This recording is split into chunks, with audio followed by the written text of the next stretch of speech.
Hello বন্ধুরা, তোমরা সবাই কেমন আছো? আশা করি সবাই ভালো আছো। তো আজকে আমার রান্নাঘরে দেখাচ্ছি পনির রান্নার রেসিপি। দেখতে থাকবেন পুরো ভিডিওটা। পুরো ভিডিও না দেখলে কিন্তু মিস করবেন কিভাবে করছি। তো নমস্কার বন্ধুরা, উর্মিলার রান্নাঘরে অনেক অনেক স্বাগত জানাই আর অনেক অনেক ভালোবাসা নিয়ে আজকে আমার রান্নাঘরে দেখাবো। এই দেখো, গরুর দুধ দিয়ে ছানা ফাটিয়ে তারপরে পনির রান্না করছি। দেখতে থাকবেন পুরো ভিডিওটা। এইখানে 3 কিলো দুধ নিয়েছি। দুধটা ছেঁকে আমি কড়াইয়ের মধ্যে দিয়ে জাল দিয়ে দিব।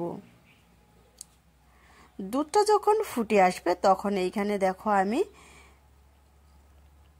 আপনারা চাইলেও লেবু দিতে পারেন, আবার কিংবা ছানার জল যদি বাড়িতে আগে থেকেই রাখা থাকে তাহলে ছানার জলটা দিয়েও কিন্তু ছানা ফাটিয়ে নিতে পারবেন।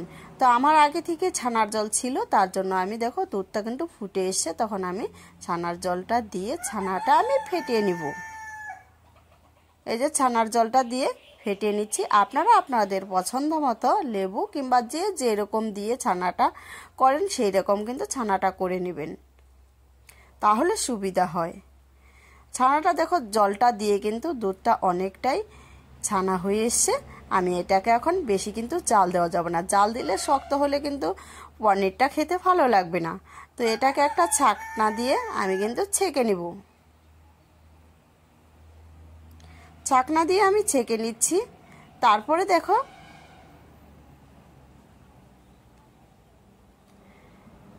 ছাকনাটাকে তুলে দেব এখন ছানা সমেত।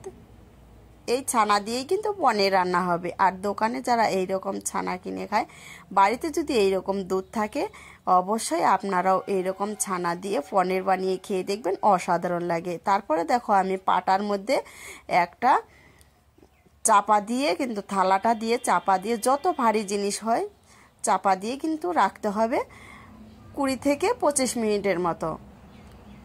20 থেকে 25 মিনিটের মতো এটা চাপা দিয়ে রেখে দিব। জলটা যখন ঝরে যাবে তখন আমি এটাকে সরিয়ে নিচ্ছি। এই যে সরিয়ে নিচ্ছি, দেখেছেন তো কত সুন্দর পনির হয়েছে। আর ভিডিওটি ভালো লাগলে অবশ্যই সাবস্ক্রাইব, লাইক, কমেন্ট করে পাশে থাকবেন। পাশে থাকা বেল বাটনটি প্রেস করে দিবেন, যখনই আমি ভিডিও পোস্ট করব সর্বপ্রথম আপনাদের কাছে পৌঁছে যাবে। এই যে দেখেছেন তো, তাহলে টাটকা পনির দিয়ে আজকে পনির রেসিপি দেখাবো। দেখতে থাকবেন পুরো ভিডিওটা। বাড়িতে ছানা কেটে পনির তো বানিয়ে নিলাম, এখন এটাকে পিস পিস করে কেটে নিব। আপনারা আপনাদের পছন্দ মতো কেটে নেবেন, তাহলে ভালো হয়। দেখতে পাচ্ছেন তো, অসাধারণ একটা রেসিপি না? না দেখলে কিন্তু মিস করবেন। যারা এরকম বাড়িতে গরু আছে, গরু দুধ দিয়ে ছানা ফাটিয়ে তারপরে কিন্তু পনির রান্না করতে পারবেন। দোকানের পনির কিন্তু অতটাও কিন্তু ভালো না। এই পনির রান্না করলে কিন্তু একবার নরম তুলতুলে হবে। তারপরে দেখো এখানে ছোট ছোট আলু নিয়েছি। এই আলুটা দিয়েই কিন্তু আজকে রান্নাটা করব। আমি ছোট আলু দিয়ে একটা করে মাঝে ফালি দিয়েছি এই আলুটা, তারপর ধুয়ে পরিষ্কার করে নিলাম। পনিরটাও কেটে নিয়েছি। এইদিকে কড়াইয়ের মধ্যে দিয়ে দিব আমি সর্ষের তেল। সর্ষের তেলটা একটু নেড়ে চেড়ে দিচ্ছি। তারপরে দেখো দিয়ে দিব তেলের মধ্যে আমি লবণ আর হলুদ সামান্য পরিমাণ, একটু নেড়ে চেড়ে দিব। নেড়ে চেড়ে নিচ্ছি। তারপরে দেখো কেটে রাখা পনিরগুলো আমি দিয়ে দিব। এইরকম মজার মজার রেসিপি দেখতে হলে তা আমার ভিডিওটা দেখতে হবে আর কমেন্টে বলে দিতে হবে কে কোথা থেকে দেখছেন অবশ্যই, তাহলে আমার উত্তরটা দিতে কিন্তু সুবিধা হবে। এইভাবে করে আমি কিন্তু একটু নেড়ে চেড়ে নিব পনিরটা দিয়ে। অনেকটাই কিন্তু ভাজা হয়ে এসছে। এই যে দেখতে পাচ্ছেন, আমি এখন এটাকে নামিয়ে ফেলবো।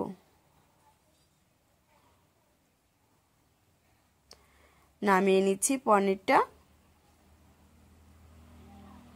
সম্পূর্ণ পনির নামিয়ে নিলাম। এখন ওই তেলের মধ্যেই আমি দিয়ে দিব কেটে রাখা আলুগুলো। আপনারা পছন্দ মতো আলুটা কেটে নেবেন। আমি এখানে দেখো ছোট আলু দিয়েছি, ছোট আলু মাঝে একটা শুধু ফালি দিয়েছি। তারপরে ধুয়ে পরিষ্কার করে এখন তেলের মধ্যে দিয়ে দিলাম। একটু নেড়ে চেড়ে একটু লাল লাল করে ভেজে নিচ্ছি। ভেজে নেওয়ার পরে স্বাদ মতো লবণ আর হলুদের গুঁড়ো দিয়ে দিব। তারপরে এখানে দেখো আদা বাটা দিব।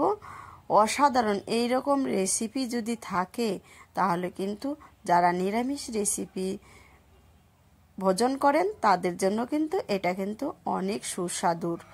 তো দেখুন এইরকম মশলাটা দিয়ে আদা বেশি কিছু দেইনি, আদা লবণ আর হলুদ দিয়ে কষানোর পর একটু সামান্য পরিমাণ দুধ দিয়ে এটাকে কষাতে হবে। বেশ করে কষানোর যখন হয়ে আসবে, দুধটা যখন শুকিয়ে আসবে, দেখুন মশলাটা একটু আদাটা লেগে আসবে, তখন আমি দিয়ে দিচ্ছি শুকনো লঙ্কা বাটা।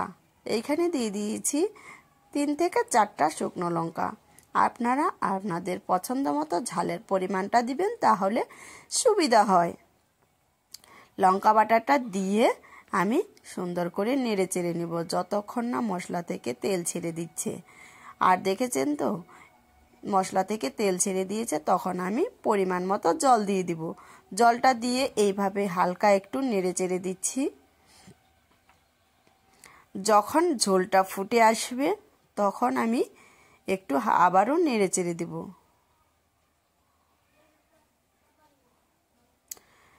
নেড়ে চেড়ে নেওয়ার পর এই যে ভেজে রাখা আমি পনিরগুলো দিয়ে দিচ্ছি। এখন হালকা একটু পনিরটা জাল দিয়েই এটাকে কিন্তু নামিয়ে ফেলতে হবে। তারপরে আবার কিন্তু এটাকে ফোড়ন দিতে হবে। এখন আমি এটাকে নামিয়ে ফেলবো একটা বাটির মধ্যে।